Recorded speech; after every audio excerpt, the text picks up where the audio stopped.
Buena tarde para todos Buenas los tardes. que están presentes en esta conferencia y para quienes nos están viendo por el canal de YouTube de la universidad.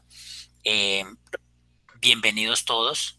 Este es un espacio maravilloso que la licenciatura en matemáticas de la Facultad de Educación de la Universidad de Antioquia lleva ya varios años eh, tratando de que no muera, ni más faltaba, por el contrario, cada vez nos visitan más colegas, más amigos, más profesionales de la educación matemática. Estamos llegando ya a la conferencia número 21, ya llevamos varios años en este maravilloso esfuerzo. El día de hoy es una conversación muy especial. La profesora Sandra Zapata, quien es colega y egresada de la Facultad de Educación, tiene sus post-estudios, sus maestría y doctorado, también es hija, fruto de esta educación pública, particularmente de la Universidad de Antioquia, así que nos sentimos muy orgullosos, muy complacidos de tener a la doctora Sandra Zapata hoy conversándonos a todos. Para que nos vaya bien, entonces le solicito algunos favores. La profesora va a exponernos y mostrarnos unas diapositivas unos 45 minutos y de ahí vamos a abrir el espacio para preguntas. No sé, miren ustedes todos que como estamos por Meet, hay una nueva función abajo. Cuando ustedes mueven el mouse abajo en la franja blanca dice levantar la mano. Espero que todos tengan esa nueva función.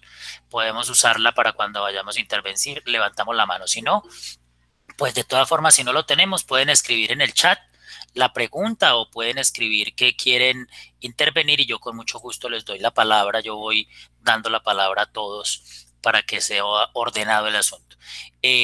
También les agradezco mucho a todos los presentes y a quienes vayan llegando de hacer un corto saludo en el chat, porque eso nos sirve un tanto de lista de asistencias para luego tenerlas en cuenta y comunicarnos si es del caso con ustedes y para tener un poco control del asunto.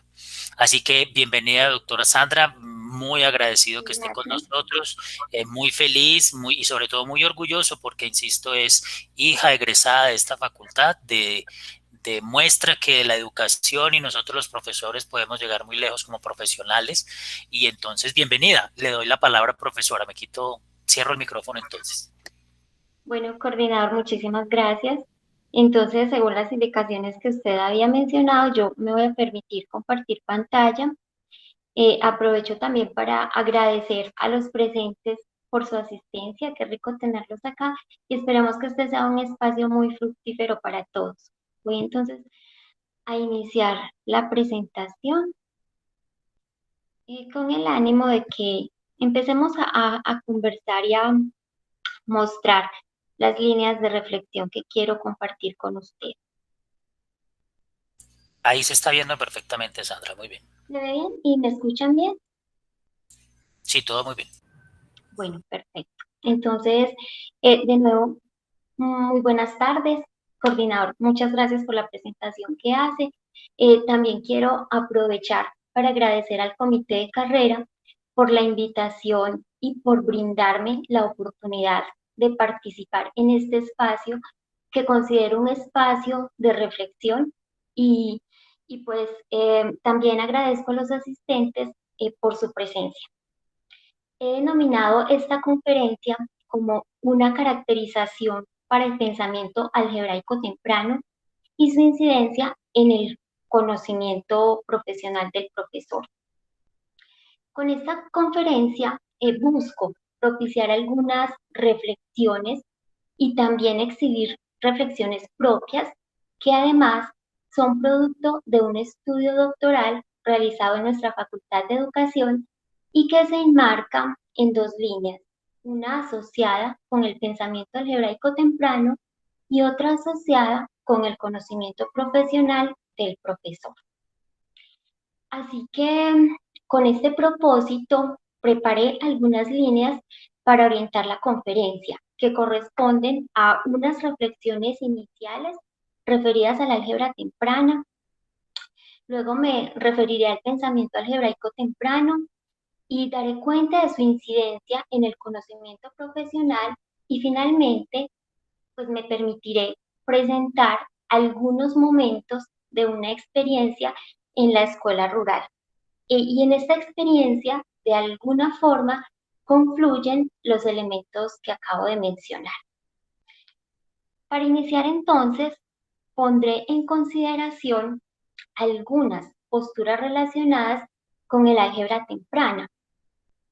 Bien, el álgebra temprana hace parte de una propuesta de cambio curricular que se genera a partir de la participación de Caput en el año de 1998, cuando participó en un encuentro organizado por el Consejo Nacional de Profesores.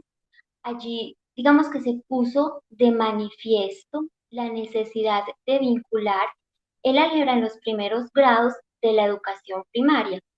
Pero adicionalmente, esta necesidad se reafirmó en el año 2000 a través del documento de los principios y estándares de la educación matemática, el cual sugiere extender este requerimiento de vincular el álgebra también en los primeros grados de escolaridad.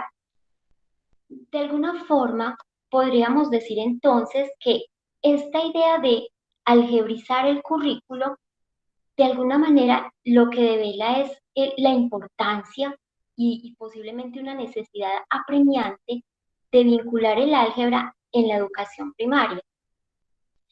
Aquí diría que es importante precisar que el álgebra temprana, en su propuesta, no hace referencia a trasladar el contenido curricular del álgebra a la educación primaria, ni tampoco a enseñar álgebra simbólica.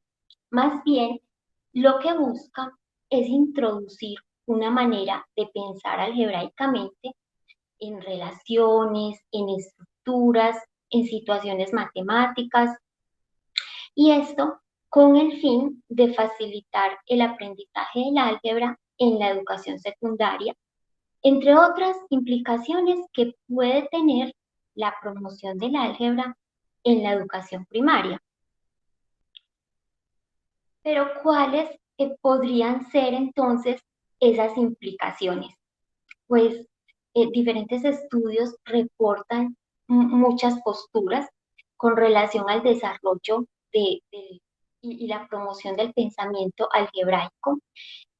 Lo que encontramos es, entre otras posibilidades, es que la preparación, la vinculación más bien del álgebra temprana, el impacto de esta vinculación podría deberse a varios asuntos.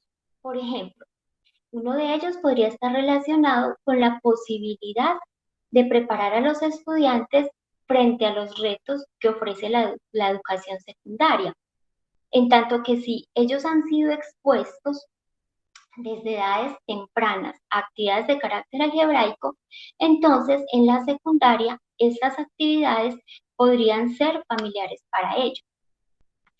Otra implicación podría estar relacionado, o más bien relacionada, con la comprensión del carácter simbólico, la cual implica un proceso de maduración que amerita tiempo.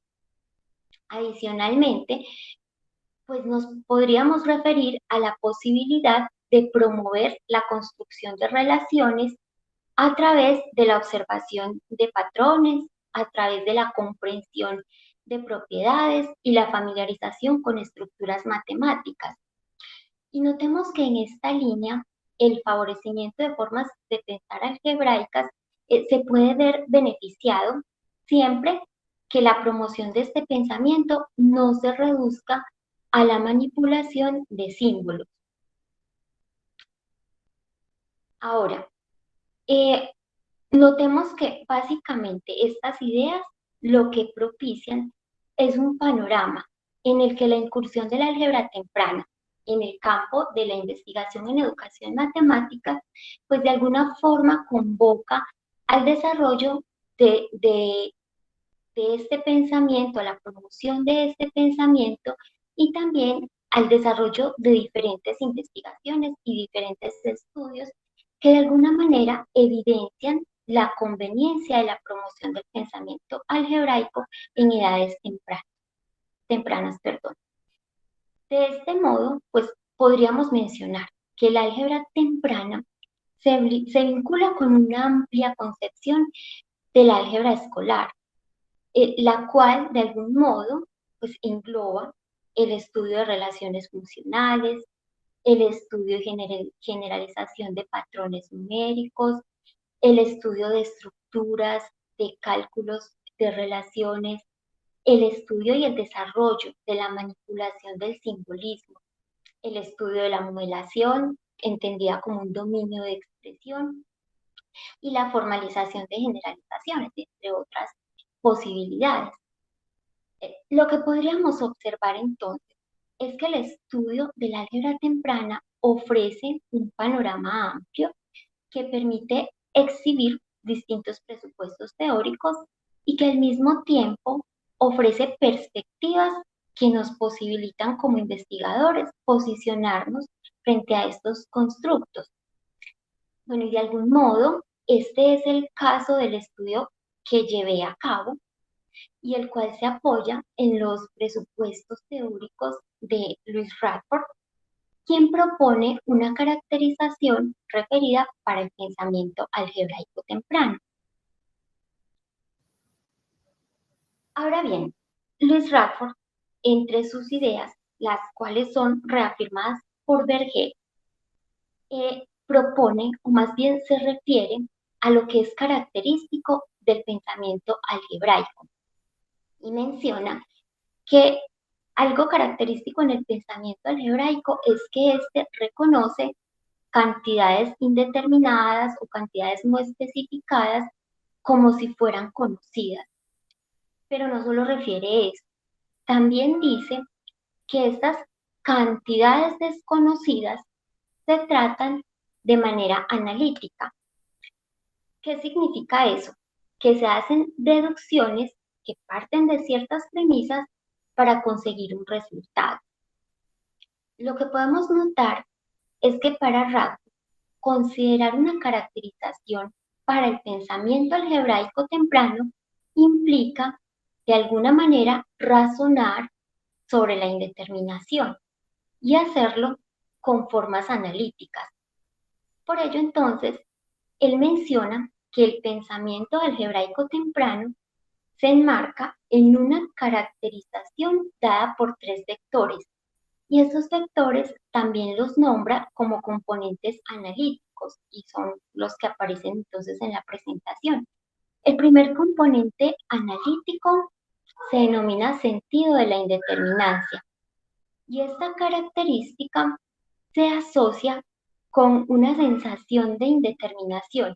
Esto es algo que es propio de los objetos algebraicos, como incógnitas, como variables, como parámetros, y él nombra esta característica como aquello que es opuesto a la determinancia numérica.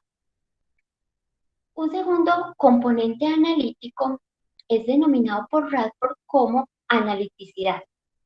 Aquí los objetos indeterminados se manejan analíticamente, es decir, la analiticidad está relacionada con formas de trabajar de manera analítica sobre esos objetos indeterminados que acabo de referir, incógnitas, variables y parámetros. Aquí el reconocimiento operatorio de estos objetos le confiere ese carácter analítico. Y la última característica es denominada designación simbólica o también se reconoce en la literatura como expresión semiótica de los objetos y se refiere a una forma de nombrar objetos algebraicos básicos o de designarlos a través de construcciones basadas en signos. Y en este componente me permito precisar algo, resaltar algo, y es que el uso de letras a la luz de esta perspectiva no significa hacer álgebra. A la luz de estos planteamientos, y aunque no dejamos de reconocer que tradicionalmente las letras y los signos para las operaciones se han convertido en el sistema semiótico del álgebra por excelencia. Desde esta perspectiva semiótica a la que me estoy refiriendo, los signos también pueden ser algo muy diferente. Por ejemplo, las palabras, por ejemplo, los gestos, pueden ser por sí mismos, por sí mismos incluso tan genuinos como las mismas letras. Entonces, de alguna forma, aceptar esta caracterización para el pensamiento algebraico temprano implicará entender que los estudiantes pueden comenzar a pensar algebraicamente, incluso si no están recurriendo, o al menos no en gran medida, al uso de símbolos alfanuméricos. Esta caracterización enmarcada en estos tres componentes también reconoce la existencia de unos medios semióticos de objetivación y estos de alguna forma pueden ser entendidos como esos mediadores utilizados por los individuos en la producción de significados. Adicionalmente a la presencia de estos medios semióticos de objetivación y en relación directa con ellos, pues encontramos la presencia o la existencia de unos estratos de pensamiento. Estos serían entonces los estratos o también reconocidos como formas de pensamiento algebraico. Rutherford formula tres estratos. Y esos estratos están caracterizados por medios semióticos de objetivación. Entonces, tendríamos un estrato inicial denominado pensamiento algebraico factual. Y para este estrato podríamos decir que su naturaleza es aparentemente concreta, que opera a nivel de un número particular. En el estrato de pensamiento factual no se hace explícita la indeterminancia y más bien lo que se evidencia es un trabajo realizado sobre números. En ese sentido, los medios semióticos de objetivación que caracterizan este estrato de pensamiento podrían estar mediados, por ejemplo, por gestos, por ejemplo, por palabras o por la misma percepción. En un nivel más avanzado, encontramos un segundo estrato, el pensamiento algebraico contextual, y aquí, de alguna forma, se trasciende de la estratificación anterior y lo que ocurre es que ya no se trabaja con formas particulares, sino que se empieza a trabajar también con miras a lograr formas generales. Aquí la indeterminación ya sí se hace explícita y de hecho se convierte en un objeto de discurso, porque los medios semióticos del pensamiento anterior del factual, en este estrato del pensamiento se sustituyen por palabras claves, por frases claves y otras formas de representación que trascienden lo concreto. Y tendríamos entonces en el último estrato de pensamiento que concibe esta caracterización, uno denominado pensamiento algebraico simbólico. En este estrato de pensamiento, esos símbolos alfanuméricos cobran relevancia y empiezan a sustituir esas frases o esas palabras claves del estrato anterior. Entonces, lo que podríamos observar acá es que el tránsito de una representación concreta a una representación abstracta, el tránsito de formas icónicas a formas simbólicas, pues llama la atención en tanto que es un asunto que podría representar un problema didáctico y el cual a su vez puede sugerir la necesidad de implementar actividades en el aula que permitan a los estudiantes dotar de nuevos significados las fórmulas abstractas que pueden llegar a utilizar. Y esto, diríamos, de alguna manera, más bien que la implementación de estas actividades que permitan dotar de sentido lo que estamos haciendo, lo que hace es trasladar el foco de atención de lo que estamos conversando al profesor y de manera particular traslada ese foco de atención a su conocimiento profesional. Esto entonces genera unas reflexiones adicionales que también fueron objeto de estudio en mi investigación y que de hecho son reportadas en la literatura.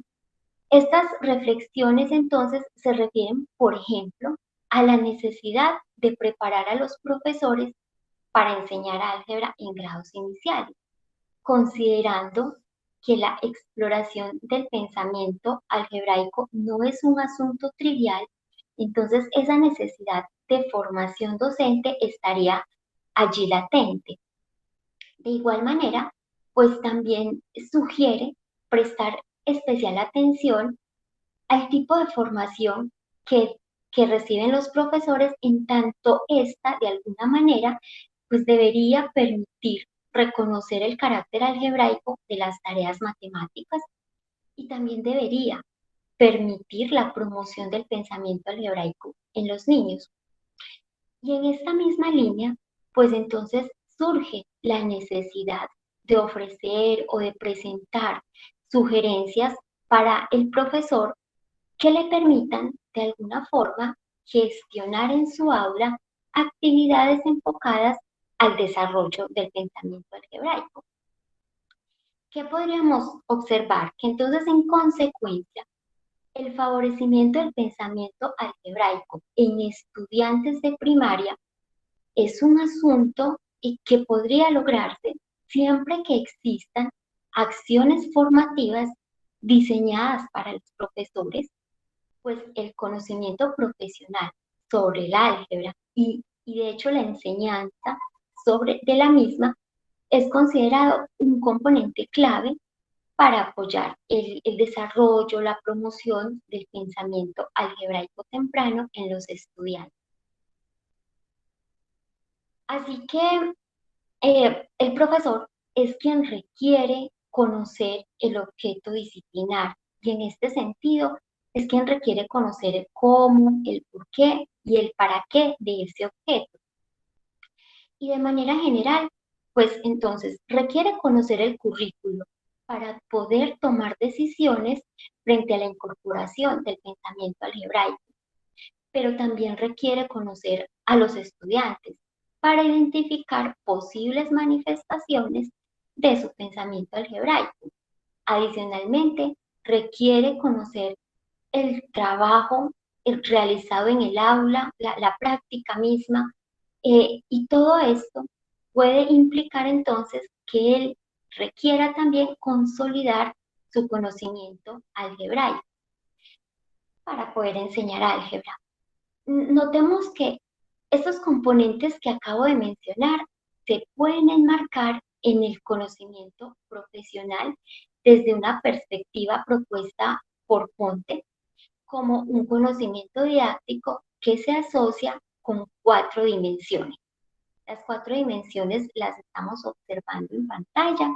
La primera se refiere al conocimiento de las matemáticas y este es un conocimiento que tiene como rasgo distintivo el conocimiento de la disciplina. Y en este conocimiento pues confluyen o intervienen asuntos relacionados con la especificidad de la materia que se enseña y también con las formas de representación de conceptos y las formas de representación de procedimientos. La segunda dimensión está referida al conocimiento de los estudiantes y sus procesos de trabajo en el aula. En esta entonces se reconocen asuntos relacionados con los estudiantes como sus intereses, sus comportamientos, sus reacciones, modos de pensar, modos de aprender. Estos asuntos de alguna forma son decisivos en nuestro trabajo profesional. Un tercer componente se enmarca en el conocimiento del currículo y esta dimensión está referida de alguna forma a la manera como gestionamos la práctica. Aquí entonces podemos identificar finalidades, objetivos de la enseñanza, organizar contenidos, identificar recursos para la evaluación, entre todos esos asuntos que pueden caracterizar el currículo como tal. Y una última dimensión que de hecho es reconocida como el eje central de esta postura de Ponte, se enmarca en el conocimiento de la práctica educativa y en ella se incluyen todas las planeaciones, la elaboración de tareas, todos esos asuntos que son relativos a la conducción de la práctica se enmarca en esta dimensión del conocimiento profesional. Las cuatro dimensiones están en estrecha relación, no es posible considerar separar una de otra, aunque en distintos contextos habrá momentos en los que unas sean protagonistas y las otras siguen allí presentes, pero no con el mismo protagonismo. Hasta aquí entonces lo que podemos hacer, o más bien lo que tenemos, es una posible relación entre estas dos líneas de reflexión, la del pensamiento algebraico temprano y la del conocimiento profesional del profesor, que como lo mencionaba al iniciar la conferencia, confluirían en la presentación de una experiencia vivida en la ruralidad, donde tuve la fortuna de trabajar con un colectivo constituido por cuatro profesores. Estos son profesores que trabajan bajo el modelo de escuela nueva en veredas pertenecientes al oriente antioqueño.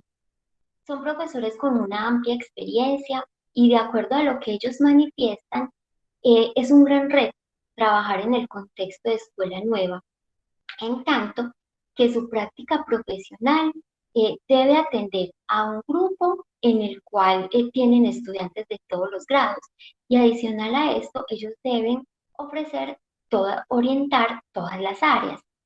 Entonces, en este contexto, los profesores valoran y también exaltan la posibilidad de hacer parte de estos procesos formativos, de participar en estos procesos, exaltan y valoran la posibilidad de interactuar con sus pares en otros escenarios diferentes a los laborales.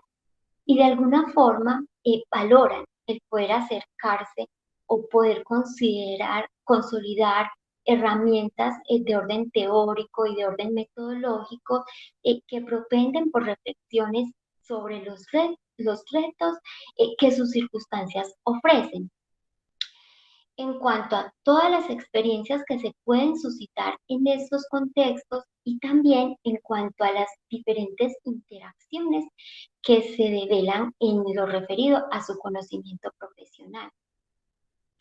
Así que contando con la generosidad de este colectivo de profesores, se llevó a cabo el desarrollo de encuentros periódicos que estuvieron enmarcados en la realización de unas tareas de formación. Y aquí me referiré a cómo vamos a entender estas tareas de formación, porque para el contexto que describiré, estas tareas de formación pues consideran un carácter complejo.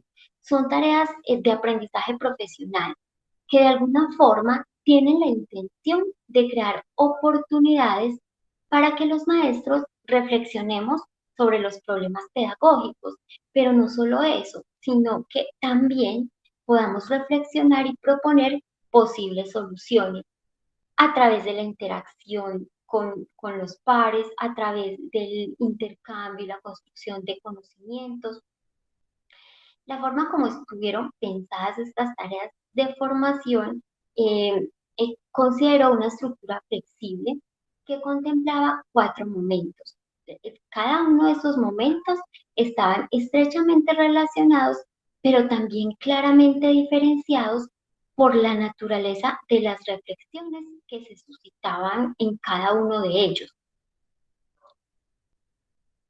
De este modo, en cada tarea de formación, lo que hacíamos era transitar por cada uno de esos momentos. Y de alguna forma, la manera como están pensadas estas tareas genera que en su naturaleza se alcancen a percibir las dimensiones del conocimiento profesional a las cuales me acabo de referir. Por ejemplo, en el momento 1 se propiciaban unas reflexiones iniciales. Acá se ambientaba el trabajo que se iba a realizar, los profesores contaban lo que había ocurrido en sus prácticas observábamos videos del trabajo realizado por los niños. En un segundo momento, realizábamos una actividad de carácter algebraico, eh, buscando que ésta permitiera reflexiones en términos de lo que es característico del pensamiento algebraico y en términos de las formas de pensamiento algebraico. Esto conducía a un tercer momento, que estaba destinado para reflexionar sobre la práctica a partir del diseño de tareas de aprendizaje que tenían como referente el trabajo algebraico que se había realizado en el momento anterior. Entonces acá se diseñaban tareas de modo que pudieran ser llevadas al aula y que tomaran como referente la actividad algebraica que se había realizado en el marco de la tarea de formación. Finalmente, la tarea cerraba con reflexiones sobre los nuevos aprendizajes, valorábamos o señalábamos la pertinencia de ellos y también se señalaba o se hacía énfasis en las interacciones que se suscitaban en el desarrollo de estas tareas y en el marco de la tarea en general. Digamos que en esta estructura, de alguna forma, lo que ocurre es que subyacen las dimensiones del conocimiento profesional, porque de alguna manera, en los momentos que acabo de describir, se conciben asuntos asociados con el conocimiento de las matemáticas, con el conocimiento de los estudiantes, del currículo y de la práctica.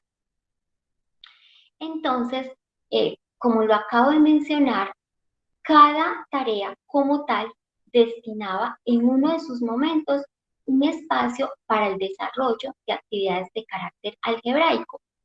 Y también lo mencionaba hace un momento, estas se dieron en dos líneas. Una asociada con el conocimiento con el conocimiento de estructuras y otra asociada con el reconocimiento de secuencias y de patrones. Con ambas líneas se buscaba evidenciar aquello que es característico del pensamiento algebraico y las formas de pensamiento algebraico. Y este es el caso de uno de los trabajos realizados en el marco de la solución de ecuaciones, pero antes de presentarlo quisiera precisar algo al respecto y es referido a lo que plantean algunos autores como Bradford y Vergel, quienes mencionan que en el caso de la solución de ecuaciones, el hecho de encontrar el valor de una X por inspección o por ensayo-error podría ser una actividad que está poniendo de manifiesto un pensamiento aritmético. Mientras que si esa deducción se hace mediada por procedimientos analíticos, entonces sí se podría estar hablando que el estudiante está manifestando una forma de pensamiento algebraico. Y es en este sentido que se propone en el trabajo realizado con los profesores un contexto que inicialmente pudo ser arriesgado por la representación de los objetos, pero que también terminó siendo muy rico porque permitía comprender el comportamiento de los elementos y de alguna forma dotar de sentido las propiedades que permiten encontrar la solución en una ecuación. El escenario propuesto entonces en esta actividad contempló la definición de un conjunto y de una operación. El conjunto estuvo dado por clases residuales módulo 6 y la operación indicaba que se debían sumar los elementos del conjunto, un par de elementos del conjunto, dividir entre 6 y lo que resultaba en el residuo era el resultado de la operación. Con este contexto, los profesores debían resolver ecuaciones, pero observemos que las características de la estructura aquí definida de alguna manera condicionaba el proceso de solución al uso de propiedades, la uniforme, la asociativa, el reconocimiento de un elemento inverso, el reconocimiento de un elemento neutro, para poder encontrar el valor de la X. Recordemos que esta es una actividad pensada para el profesor, con la que se buscaba que él reflexionara sobre lo que ocurre en su práctica cuando se proponen estos contextos. Pero adicionalmente, esta actividad permite reflexionar sobre posibles manifestaciones de, de estratos de pensamiento, tanto para los profesores como para los estudiantes, y permite reflexionar frente al tipo de tareas de aprendizaje que el profesor pueda proponer para llevar al aula, con el ánimo de favorecer el hecho de dotar de sentido las propiedades. En esta situación, por ejemplo, observemos que encontrar el valor de la X podría requerir el uso de estas propiedades que acabo de mencionar. Y entonces en esta misma línea podemos observar, por ejemplo, el cómo la actividad algebraica desarrollada por los profesores en el contexto anteriormente descrito trasciende a la práctica.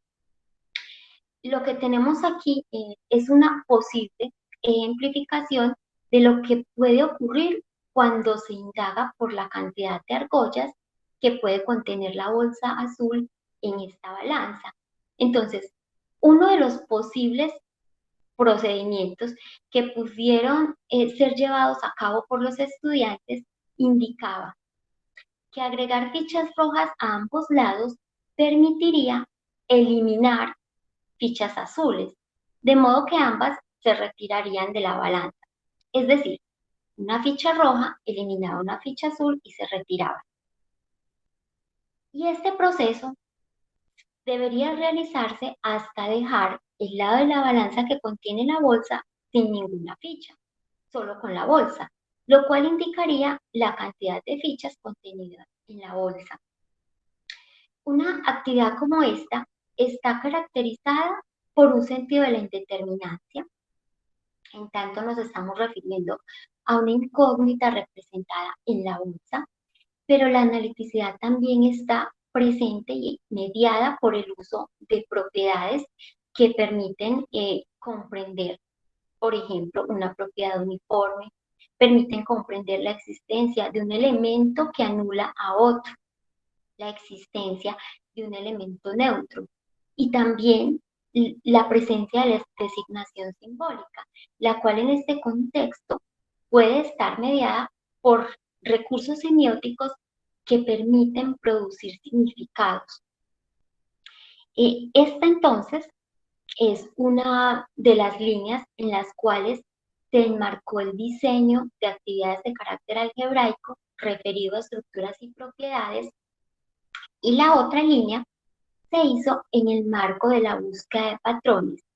Para ello, los recursos utilizados contemplaron el diseño de una pirámide triangular, cuya elaboración propició diferentes secuencias y patrones. Aquí, por ejemplo, el paso a paso de la elaboración, donde se indican los cortes, generaba secuencias. Cada corte se asociaba con la secuencia 1, 2, 4, 8, y cada arreglo resultante de los cortes, donde aparece el número de prismas, generaba otras secuencias, 1, 3, 9, 27. En esta actividad se indagaba por el número de cortes, por el número de escalones o de prismas que se generaban en las posiciones número 20, en las posiciones 100 y en la posición n. En este planteamiento, o más bien con este recurso, se veía limitado la construcción de más de 9 escalones. Y esto exigía, de alguna forma, una deducción de los valores pedidos. Y esta deducción se podría hacer a través de la identificación de características comunes.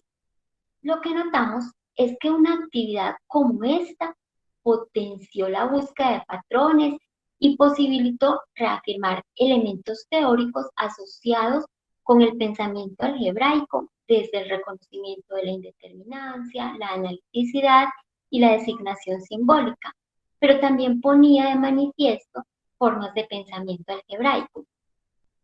Con esta construcción, muchos patrones se pudieron explorar. Por ejemplo, la cantidad de escalones, relaciones entre las medidas de las áreas, relaciones entre las medidas de los volúmenes, pero lo que llamaba la atención era ese reconocimiento que hacían los profesores en términos de cómo este tipo de actividades ponían de manifiesto formas de pensamiento algebraico, pues la búsqueda que ellos hacían, solían hacer de patrones, se limitaba a determinar el valor o la figura que continuaba en una secuencia sin trascender de generalizaciones cercanas. Una actividad algebraica como esta propició el diseño de tareas de aprendizaje diseñadas para los estudiantes, pensadas para los estudiantes. Los profesores propusieron actividades para llevar al aula y esta que aparece acá es una que particularmente fue tomada de los derechos básicos de aprendizaje y que inicialmente era vista o era entendida como una actividad aritmética, pero después de reconocer el comportamiento de los patrones que allí estaban implícitos, los profesores lograban ver el carácter algebraico de esta actividad. Y en ese proceso de planeación también de alguna forma se podía exhibir el conocimiento de las matemáticas, el conocimiento de los estudiantes, del currículo y de los procesos de trabajo en el aula, es decir, de la práctica misma. En todas las tareas que se desarrollaron con cada uno de sus momentos, las interacciones que se suscitaron siempre fueron protagonistas y siempre repercutieron en la acción. De alguna forma fueron promotoras de aprendizajes y de las interacciones fueron promotoras de aprendizajes y de las decisiones sobre la práctica. Aquí lo que encontrábamos era que los profesores interactuaban con los pares, interactuaban con los estudiantes, interactuaban consigo mismos e interactuaban con el conocimiento. Entonces aquí lo que ocurría era que de algún modo esa observación o esa sensibilidad frente a lo que se estaba haciendo posibilitaba en cierta medida algo que en el estudio fue llamado como una toma de conciencia, que puede ser entendida como una reflexión subjetiva y un posicionamiento propio sobre el mundo externo. Esta postura la tomamos de Radford y la relacionamos con la postura teórica elaborada en el estudio.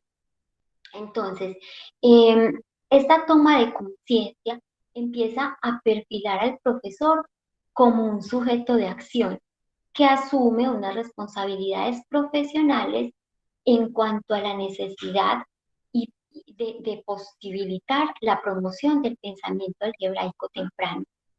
Y en esta línea se observa cómo la toma de conciencia trasciende hasta la práctica, donde se empieza a evidenciar la presencia de conceptos algebraicos mediados a través del currículo y que propenden por la manifestación de formas de pensamiento algebraico que también se evidencian en el diseño o en la implementación de tareas de carácter algebraico. Y en esta línea, pues también incide el conocimiento del profesor para actuar sobre la práctica y para responder sobre las necesidades y los intereses de los estudiantes, para asumir la promoción del pensamiento algebraico y la consolidación, ¿por qué no?, de estratos de pensamiento.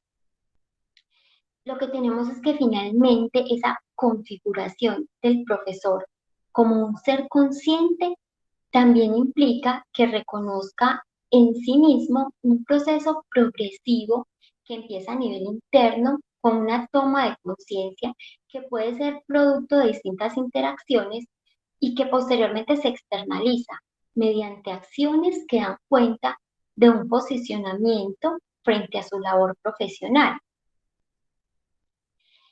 Entonces, A ver, en aras de explicar lo que propició esta experiencia en la escuela rural, me permitiré presentar un apartado del trabajo doctoral en el que presento un modelo que ofrece una posible lectura de las relaciones que acabo de mencionar y que se suscitan en el desarrollo de las tareas de formación en todos los momentos que la enmarcaban.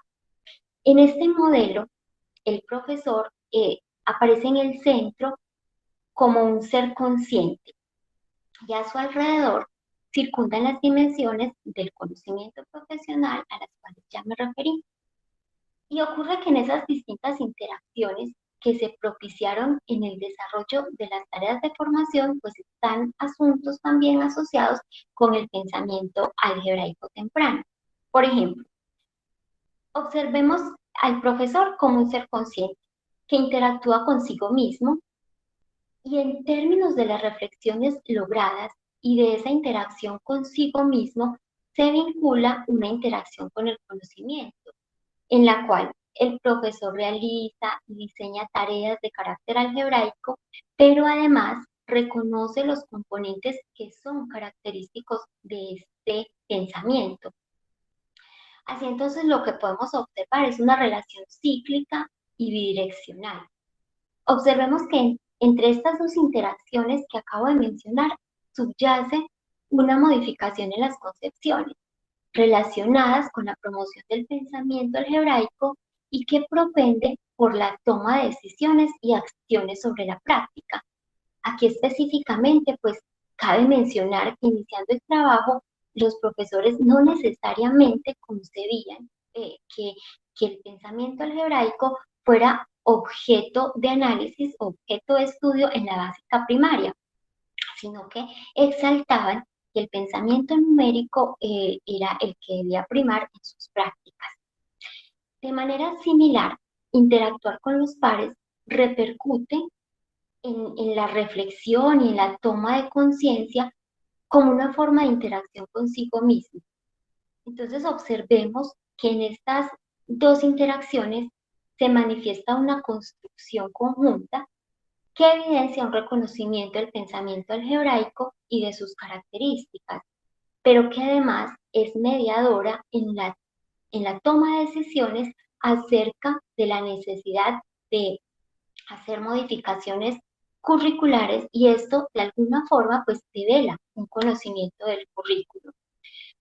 Otra de las relaciones posibles que se pueden observar en el modelo es la establecida entre la interacción con el conocimiento de las matemáticas y con el conocimiento de los estudiantes. Y en esta relación se percibe que refinar el conocimiento disciplinar de los profesores contribuye al diseño de tareas de aprendizaje. Pero no solo eso, interactuar con los estudiantes, reconocer sus intereses y sus necesidades son asuntos que también inciden en el tipo de conceptos algebraicos que los profesores van a orientar, que deben aprender, que deben estudiar, y allí entonces se configura un conocimiento de los estudiantes. Observemos también que la interacción con los estudiantes y la interacción con los pares se pueden definir de alguna forma en términos de un diálogo disciplinar entre los profesores. Y en ese diálogo se estiman las demandas, los requerimientos de los estudiantes y en este sentido conocerlos pues posibilita entender sus necesidades y reflexionar con los pares sobre la manera de promover el pensamiento algebraico. Y esto entonces se convierte en foco de atención en el trabajo desarrollado con los pares. Hasta aquí entonces cabe señalar que este es un corto apartado, pues la experiencia de formación fue mucho más amplia y detrás de este modelo también hay un constructo teórico, una postura teórica explicativa, que fue, digamos, el producto de mi trabajo doctoral, en el cual daba cuenta de cómo ocurre la transformación del conocimiento profesional del profesor de matemáticas de primaria en el contexto del pensamiento algebraico temprano. Pero digamos que con lo que alcancé a presentar, procuré evidenciar la incidencia del pensamiento algebraico temprano en el conocimiento profesional del profesor a través de la descripción realizada. Con esto entonces finalizo. Debo agradecer por su presencia, por escuchar estas reflexiones frente al pensamiento algebraico temprano, frente al conocimiento profesional y recordar que estas son posturas que configuran una de las muchas posibilidades en el campo de la educación matemática. Estas son las referencias, algunas de las referencias que orientaron el trabajo. Y muchas gracias por sus aportes, por sus comentarios. Quedo atenta a lo que tengan para compartir. Muchas gracias, Sandra, muy gentil, muy amable, muy clara su experiencia, la felicito, sobre todo por haber asistido a la ruralidad, ¿no? Que tanta falta nos hace, debe ser todo un reto para un profesor que tiene tantas y tantas cosas que pensar, hacer énfasis en el asunto algebraico temprano. Supongo que tienen muchas otras sensaciones, pero creo que haber dejado una semilla en esos lugares es lo más importante. Mire que sí funciona lo de la mano. El profesor Walter ya levantó la de él, así que demos la palabra al profesor Walter. Sí, sí Hola, funciona. buenas tardes.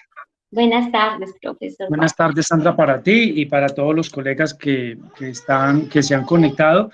Sandra, muchas gracias por la presentación. Me ha gustado mucho tu presentación. Un trabajo muy complejo y una presentación muy sistemática. Pues, hay muchos asuntos con los cuales uno quisiera discutir contigo para aprovechar la experticia y la experiencia que tienes. Entre tantos, debo elegir uno. En la figura 3, tú planteas unos tipos de conocimiento del profesor y planteas el conocimiento, digamos, de la matemática y el conocimiento de la práctica. Están en la parte de arriba. No, en la siguiente, creo que es la siguiente, casi hasta el final, en las últimas diapositivas, al final de la presentación. Acá. No, al final de la Al presentación. final. Sí. Acá. Allí, exactamente. Entonces, hay varios dominios de conocimiento. Uno de ellos es el conocimiento, digamos, de las matemáticas y otro es el conocimiento de las prácticas.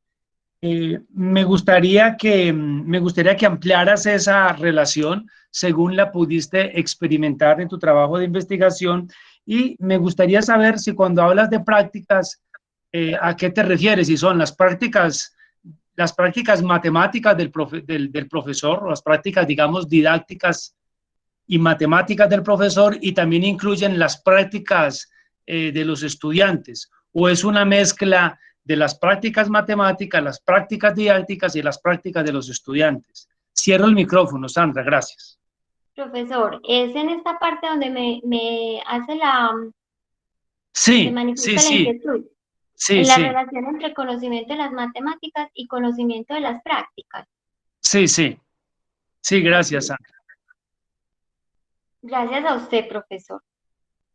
Bien, lo que encontrábamos en el proceso de análisis era que de alguna forma esas dimensiones del conocimiento, que como lo mencioné hace un momento, no permitían una separación, sí lograban vincularse o sí lograban conectarse desde el reconocimiento de ciertas interacciones. Entonces, el conocimiento de las matemáticas estuvo siempre presente en todo el desarrollo de las tareas de formación, solo que en algunos momentos era protagonista y se destacaba entre las otras dimensiones. Así que asimismo ocurría con el conocimiento de la práctica. En algunos momentos era quien exaltaba, quien resaltaba o se destacaba en la actividad realizada, y mientras las otras permanecían allí, de pronto sí presentes, pero no con el mismo protagonismo. Entonces, encontrar, digamos, esa relación entre el conocimiento de las matemáticas y el conocimiento de las prácticas implicaba que en algunos momentos y según la naturaleza de las reflexiones que se estuvieran propiciando, ellas incidieran o no, la una sobre la otra. ¿Cómo conectamos acá el conocimiento de las matemáticas con el conocimiento de la práctica? Pues de alguna forma lo que decíamos era que, o lo que encontrábamos era que el conocimiento de las matemáticas propiciaba favorecer de alguna forma el trabajo que se realizaba en la práctica, desde el diseño de actividades, desde el refinamiento disciplinar del profesor para poder llevar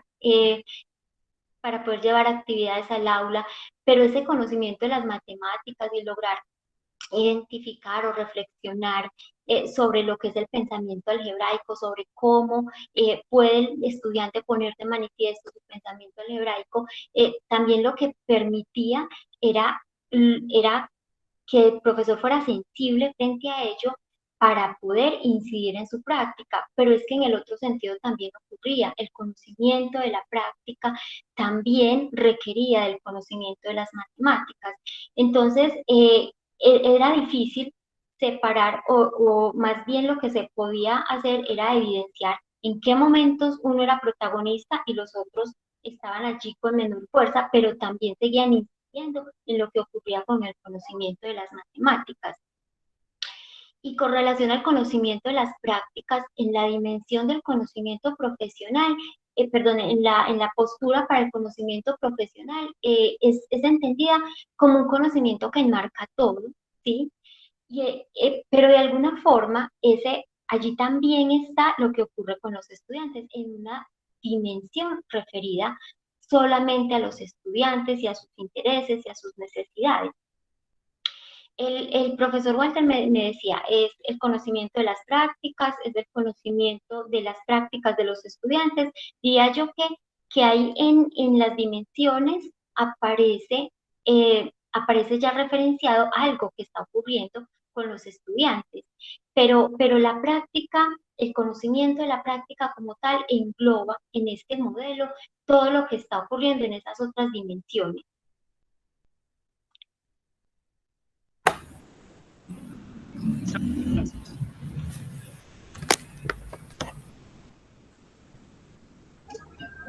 Muy bien, muchas gracias, profesora, muy gentil. ¿Alguien más tiene alguna observación, alguna pregunta, algún comentario para la profesora? Sí, buenas tardes. Yo había levantado la mano. Mauricio Perdón, Salazar. buenas tardes. Sandra, felicitar por la pertinencia del trabajo y más en estos contextos rurales donde muchas veces los profesores no logran recibir la formación para alimentar su práctica pedagógica. Y en este sentido yo tengo una pregunta. Si de pronto la investigación se centró o se obtienen algunos resultados respecto a esas condiciones por el hecho de ser profesores de escuelas rurales y estar en un contexto distinto al urbano, si hay algunas diferencias entre este modelo que se propone finalmente y el hecho de pronto haber realizado la investigación en una zona rural. Es decir, ¿cambiarían los resultados, a pesar de que supongo que no tiene elementos empíricos para así demostrarlo, si habría alguna diferencia entre proponer este tipo de actividades para estos ambientes rurales y si la investigación se desarrollara en un contexto urbano? ¿En qué cambiaría la investigación? Si hay algún elemento adicional que nutra el modelo en tanto son profesores de educación rural y no de urbana. Si el contexto ahí, ¿cómo pesa? Gracias, Sandra. Gracias a usted, profesor Mauricio. Bueno, con relación a la pregunta, pues yo podría comentar algunas cosas. Esta investigación, el diseño de estas tareas, si bien se llevó a cabo en el contexto rural, las tareas pasaron por un proceso de refinamiento en el cual antes de llegar a la ruralidad o al desarrollo del trabajo de campo como tal, fueron refinadas y fueron desarrolladas con grupos de docentes a través de la participación en diferentes encuentros. Y esos se realizaron con profesores tanto de regiones como profesores urbanos. Entonces, y lo que se observaba sin que el trabajo realizado en la escuela urbana hubiera pasado por ese proceso de análisis tan riguroso como ocurrió con el trabajo doctoral, lo que se observaba era una tendencia muy similar a lo que ocurrió en la escuela rural. Entonces, cuando las actividades se hacían con los profesores acá en la ciudad, acá en Medellín, se observaban esas mismas tendencias, la idea de pensar que el pensamiento algebraico no era objeto de reflexión para la primaria, que debería primar el pensamiento numérico, la, digamos, imposibilidad de reconocer en actividades el carácter algebraico de las mismas, exaltar en esas actividades que son de carácter numérico y posiblemente no lograr inferir lo que es algebraico, lo que es característicamente algebraico en lo que se está haciendo. Entonces, se encontraba mucha similitud entre lo que ocurría en una población y lo que ocurría en otro, en otra, perdón, y repito, no fue objeto de análisis riguroso lo que ocurría en Medellín, pero sí se alcanzaba a observar. Entonces creería yo que si se hace en este contexto, pueden haber resultados que se acercan, que son muy similares, y en algunos componentes se diferenciarán por las características propias. Por ejemplo, en Medellín era más factible encontrar profesores formados en matemáticas trabajando en primaria, no en todos los casos, pero sí ocurría, mientras que en estas poblaciones rurales era más factible encontrar profesores enseñando todas las áreas y no necesariamente con esa especificidad en el área de matemáticas. Y eso de alguna forma ya podría estar generando variaciones en los resultados. Qué pena, Sandra, adicional a eso, y si en los productos que los profes hacían de los ambientes rurales, ellos daban como que continuidad a esto de los patrones o involucraban situaciones del contexto por el hecho de estar trabajando con niños que están en otras condiciones, es decir, las actividades que los profes proponían para la planificación de las acciones en la clase, ¿en qué se centraban? Me gustaría como tener información sobre eso. Gracias. Bueno, gracias a ti. Hubo varias condiciones. Ellos no se desligaban del contexto. Por ejemplo, ellos trabajan en una zona que es cafetera, entonces los niños hacían actividades y encontraban secuencias con granitos de café. Pero tampoco se desligaban de lo que los referentes curriculares ofrecían y más bien lo que trataban era de analizar o de explorar en esas actividades que ya eran características en sus prácticas. Además, ellos también trabajan con actividades mediadas por el diseño de unas guías. Entonces, más bien era, digamos, cambiar la forma de mirar esas cosas que allí ocurrían y tratar de extraer en ellas esas nociones de lo que era característico del pensamiento algebraico. Entonces, las actividades podían seguir teniendo las mismas líneas de trabajo, ellos sugerían otras en el marco de los lineamientos, de los estándares, de los derechos básicos de aprendizaje, continuaban aprovechando y explorando sus contextos cercanos, también rediseñaban adicionales, pero sobre todo era la mirada y era el enfoque y era la forma de reconocer si esa actividad estaba o no propiciando pensamiento algebraico temprano. Entonces, digamos que ellos estaban trabajando con sus guías y en estas guías normalmente tenían una secuencia de actividades a su modo de ver que eran de carácter aritmético, pero luego de este trabajo y de reconocer que el niño, aunque esté trabajando con elementos concretos, también puede estar pensando algebraicamente. Entonces, este reconocimiento variaba. Ya era otra la visión que tenía con relación a este trabajo que se hacía. Aunque las actividades siguieran siendo las mismas, ya reconocían otros componentes adicionales en ellas. Muchas gracias, profesora, muy amable, muy querida. Creo que sus respuestas han sido más que suficientes. Bueno, agradecemos a la doctora, compañera profesora Sandra Zapata por acompañarnos, por darnos una vuelta por el pensamiento algebraico. Me parece muy valioso y espero que los estudiantes, los profesores, quienes están viendo este video en YouTube, porque lo aprecien y lo sigan disfrutando. Los invitamos muy cordialmente a la próxima conferencia. Recuerden siempre estar atentos a las redes sociales, donde por el correo electrónico también los invitamos a todos. Un saludo, profesora Sandra, muchas gracias. Gracias. Nos despedimos todos, muy amables, muy gentiles por venir. Y en otra ocasión nos vemos. Hasta luego, profesora Sandra, hasta luego, profesores, que les vaya muy bien. Muchas gracias por venir.